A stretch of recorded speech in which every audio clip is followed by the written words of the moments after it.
Hello guys, आज का हमारा केमिस्ट्री का टॉपिक है मेटल्स एंड नॉन मेटल्स। सबसे पहले हम बात करते हैं मेटल की। मेटल क्या है? मेटल एक सॉलिड सब्सटेंस है जो कि शाइनी है, हार्ड है, मतलब रिजिड है एंड जिसमें से हीट एंड इलेक्ट्रिसिटी पास कर सकती है। हम मेटल की एग्जांपल देते हैं। एग्जांपल है मेटल की tin, iron, gold and steel. ये सारे मेटल हैं।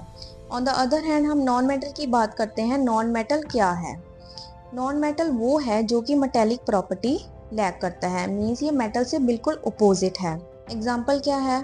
मोस्टली ये सॉलिड होते हैं या तो नॉन मेटल गैसेस होते हैं। गैसेस के अंदर आती हैं कार्बन होगी, ऑक्सीजन होगी एंड फॉस्फोरस। बट ब्रोमीन एक अकेला नॉन मेटल है जो कि लिक्विड है। उसके बाद आ गया मेटल्स एंड नॉन मेटल्स के बीच में डिफरेंस। ये डिफरेंस जो मैं बताने जा रही हूँ ये बहुत ज़्यादा इंपॉर्टेंट है for exam point of view के लिए। ये बहुत बार पेपर में आ चुका है डिफरेंस, प्लीज़ नोट कीजिए। सबसे पहले डिफरेंस है जो कि मेटल है वो मेलिएबल है, means metal are malleable. Malleable का मतलब वो होता है जिसको किसी भी शेप में चेंज कर सकते हैं without even cracking and breaking. Means metal को किसी भी शेप में चेंज कर सकते हैं बिना ब्रेक किए या क्रैक किए। ऑन द अदर हैंड जो नॉन मेटल्स है वो नॉन मेलिएबल होते हैं। जैसे मैंने पहले बताया, जो नॉन मेटल्स है वो सारी मेटेलिक प्रॉपर्टीज लैक करते हैं। सेकेंड डिफरेंस है, जो मेटल है वो डक्टाइल है, मीन्स इसे किसी भी थिन वायर में हम डाल सकते हैं। जो नॉन मेटल है वो नॉन डक्टाइल है। थर्ड डिफरेंस है, जो मेटल है वो है good conductor of heat and electricity, means इसमें से easily heat and electricity travel कर सकती है। ऑन द अदर हैंड जो नॉन मेटल है वो पुअर कंडक्टर है हीट एंड इलेक्ट्रिसिटी का। उसके बाद आ गई हमारी फिजिकल प्रॉपर्टीज।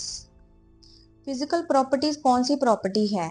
ये वो प्रॉपर्टी है जो हम देख सकते हैं। ये सारी प्रॉपर्टीज जानने के लिए हम कुछ एक्टिविटीज परफॉर्म करेंगे। सबसे पहले एक्टिविटी ए परफॉर्म करेंगे। इसमें हम फिजिकल अपीयरेंस देखेंगे मेटल की। जैसे एग्जांपल लेते हैं हम iron, copper, aluminium and magnesium. इन सब की हम फिजिकल अपीयरेंस देखेंगे। फॉर एग्जांपल जैसे आयरन है, इसका ग्रेइश कलर होता है। कॉपर है, इसका ब्राउन कलर होता है। एल्यूमिनियम है, इसका वाइट कलर होता है। एंड जो मैग्नीशियम है इसका भी ग्रेइश कलर होता है। इन सब की सरफेस को हम क्लीन करेंगे with the help of sand paper and फिर उसकी अपीयरेंस नोट करेंगे। उसके बाद हमें पता चलेगा कि इन सब की शाइनी अपीयरेंस है। सो इससे पता चलता है कि जो मेटल है वो लस्ट्रस है, means all the metals are lustrous.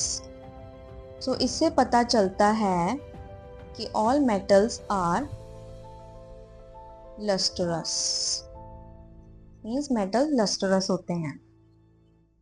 इसके बाद हम एक्टिविटी 2 परफॉर्म करेंगे। इसमें भी हम स्मॉल पीसीज लेंगे, आयरन के, कॉपर के, एल्यूमिनियम के एंड मैग्नीशियम के। इन सभी पीसीज को हम with the help of sharp knife cut करने की कोशिश करेंगे। ये सारे मेटल्स हैं वो नाइफ की हेल्प से कट नहीं होंगे। इससे क्या पता चलता है कि जो मेटल है वो रिजिड है, मीन्स हार्ड है, क्योंकि ये किसी भी शार्प नाइफ की हेल्प से कट नहीं होते हैं। इससे पता चलता है कि मेटल्स हार्ड हैं। बट जो मेटल की हार्डनेस है वो वेरी करती है from metal to metal, mean जो कुछ मेटल्स होते हैं वो हार्ड होते हैं और कुछ मेटल्स वो बहुत ज़्यादा हार्ड होते हैं, बट होते हार्ड हैं। देन उसके बाद हम एक्टिविटी 3 परफॉर्म करेंगे। इसमें हम पीसेस लेंगे आयरन के, जिंक के, लेड के एंड कॉपर के। किसी भी एक मेटल के पीस को हम आयरन के ब्लॉक के ऊपर रखेंगे एंड उसे हैमर की हेल्प से स्ट्राइक करेंगे। इस एक्टिविटी से पता चलता है कि जो मेटल्स हैं वो मेलिएबल हैं, मीन्स ये किसी भी शेप में चेंज हो सकते हैं। इसके बाद हम एक्टिविटी 4 परफॉर्म करेंगे। इस एक्टिविटी में हम ये जानेंगे कि जो मेटल्स हैं वो गुड कंडक्टर हैं हीट एंड इलेक्ट्रिसिटी के।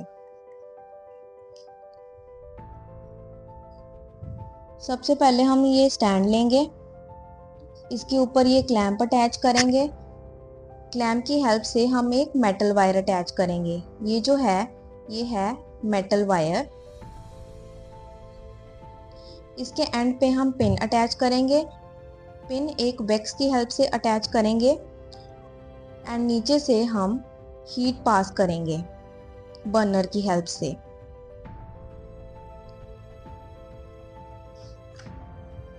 जब मेटल वायर बर्न होगी तब वैक्स मेल्ट होगी। जब वैक्स मेल्ट होगी तब ऑटोमेटिकली पिन नीचे गिर जाएगी। इससे पता चलता है कि जो भी हीट है वो मेटल वायर से पास होगी तो पिन नीचे गिर जाएगी। सो इस प्रॉपर्टी या एक्टिविटी से पता चलता है कि metals are good conductor of heat and electricity. ये तो सारी थी फिजिकल प्रॉपर्टीज ऑफ मेटल की, जिससे हमें पता चलता है फिजिकल अपीयरेंस के बारे में, उसकी रिजिडिटी के बारे में, उसकी मेलेबिलिटी के बारे में, मेटल की डक्टिलिटी के बारे में and metals are good conductor of heat and electricity के बारे में। बट कुछ एक्सेप्शंस भी हैं मेटल्स की एंड नॉन मेटल्स की। सो एक्सेप्शंस क्या हैं? हमें पता है कि सारे मेटल सॉलिड होते हैं रूम टेम्परेचर पे, बट मैग्नीशियम एक ऐसा मेटल है जो कि लिक्विड है रूम टेम्परेचर पे। हमें तो पता है कि मेटल सारे सॉलिड होते हैं रूम टेम्परेचर पे, बट मैग्नीशियम अकेला एक मेटल है जो कि लिक्विड है। मेटल है उसका हाई मेल्टिंग पॉइंट होता है, बट सिर्फ गैलियम एंड सीजियम ऐसे मेटल्स हैं जिनका लो मेल्टिंग पॉइंट होता है। ये दोनों जो मेटल है ये बहुत जल्दी मेल्ट हो जाते हैं। इवन कि हम अगर इसे हाथ पे भी रखेंगे ये बहुत जल्दी मेल्ट हो जाएंगे। जो थर्ड एक्सेप्शन है वो है जो आयोडीन है अकेला नॉन मेटल है जो लस्टरस है। हमें पता है कि जो नॉन मेटल है वो सारी मेटेलिक प्रॉपर्टी लैक करते हैं। जो नॉन मेटल है वो लस्ट्रस नहीं होते, बट आयोडीन अकेला नॉन मेटल है जो कि लस्ट्रस है। हमारा फोर्थ एक्सेप्शन है जो कार्बन है वो अकेला नॉन मेटल है, बट वो डिफरेंट फॉर्म में एग्जिस्ट करता है, exist in different form. Carbon is only non metal which exist in different form and हर एक फॉर्म को हम कहते हैं एलोट्रॉप। तो ये थी हमारी फिजिकल प्रॉपर्टीज एंड उसके बाद हम बात करते हैं केमिकल प्रॉपर्टी ऑफ मेटल की। सबसे पहले प्रॉपर्टी क्या है? क्या होगा अगर मेटल को हम ऑक्सीजन की प्रेजेंस में बर्न करेंगे? Means metal plus oxygen gives metal oxides. Example copper plus oxygen gives copper oxide. यहाँ पे हम वैलेंसी को बैलेंस करेंगे। यहाँ पे ऑक्सीजन की वैलेंसी 2 है और यहाँ पे 1 है, इसीलिए यहाँ पे हम 2 लगाएंगे। ऑक्सीजन की वैलेंसी तो बैलेंस होगी, बट कॉपर की यहाँ पे 2 है और यहाँ पे 1 है, इसलिए हम यहाँ पे 2 लगाएंगे। सो कॉपर की भी वैलेंसी बैलेंस हो गई। उसके बाद एग्जांपल लेंगे एल्यूमिनियम की। एल्यूमिनियम को अगर ऑक्सीजन की प्रेजेंस में बर्न करेंगे it will give aluminium oxide.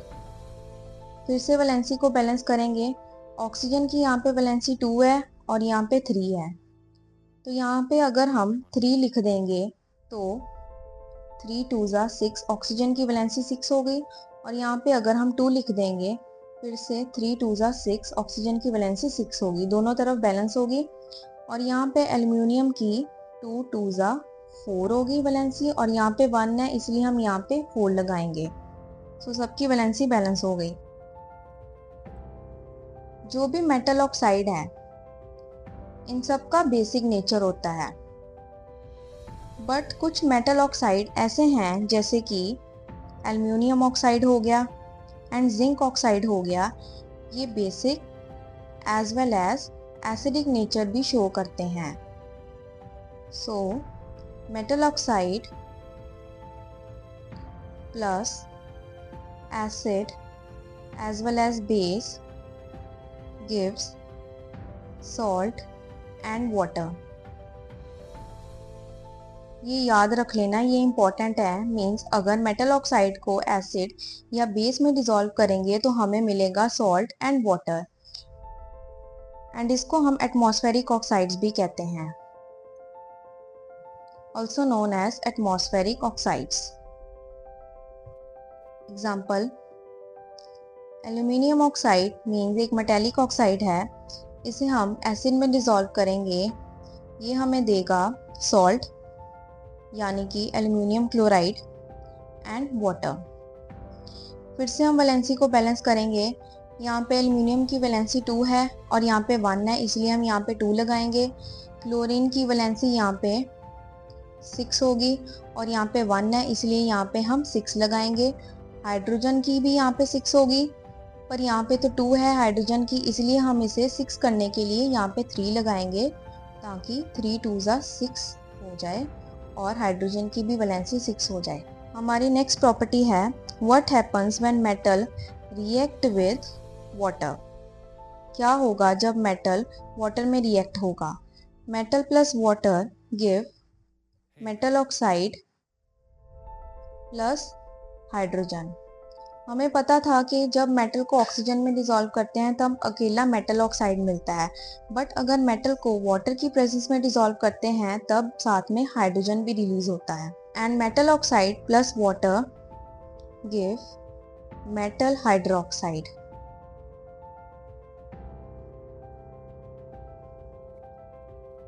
Example, potassium plus water give potassium hydroxide plus hydrogen plus heat energy. Second example है सोडियम की। सोडियम को अगर हम वाटर में डिसॉल्व करेंगे तो ये देगा sodium hydroxide plus hydrogen plus heat energy. जो सोडियम एंड पोटाशियम है ये रिएक्ट करेंगे कोल्ड वाटर में। इन दिस केस जो रिएक्शन है वो एक्सोथर्मिक रिएक्शन है। एक्सोथर्मिक का मतलब वो होता है, मीन्स जो हाइड्रोजन रिलीज हुआ है वो इमीडिएटली फायर कॉज करेगा। मीन्स इसमें जो हाइड्रोजन रिलीज हुआ है इमीडिएटली फायर कैच कर लेगा। सो इस वीडियो में हमने बात की है मेटल्स एंड नॉन मेटल्स के बारे में, उनके डिफरेंस के बारे में, उनकी फिजिकल एंड केमिकल की प्रॉपर्टीज के बारे में। सो इसी के साथ आज का हमारा ये टॉपिक खत्म होता है। और अगर आपको ये वीडियो पसंद आई हो तो वीडियो को ज़रूर लाइक करें, चैनल को सब्सक्राइब करें एंड वीडियो को ज़रूर शेयर करें। Thank you.